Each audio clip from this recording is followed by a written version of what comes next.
જૂનાગઢ ખડિયા ગામે બનેલી ગૌહત્યાની ઘટનાના ઘેરા પ્રત્યાઘાત પડ્યા। અસામાજિક તત્વોએ ગૌહત્યા કરતા લોકોમાં ભારે રોષ છે। ત્યારે આજે ખડિયાના ગ્રામજનો અને વેપારીઓએ પોતાના વેપાર ધંધા બંધ રાખ્યા। આજે જૂનાગઢ એસપી કચેરીએ જઈ આવેદનપત્ર પાઠવી રજૂઆત પણ કરવામાં આવી।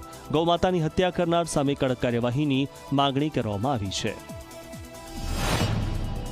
ગઈ તારીખ 26ની રાત્રિએ કોઈ મુસ્લિમ સમાજના અવારા તત્વોએ ગૌ હત્યા કરેલી હતી અને એ ગામના ધ્યાનમાં પોલીસના ધ્યાનમાં આવ્યું એટલે પોલીસે પણ સતત કાર્યવાહી કરી।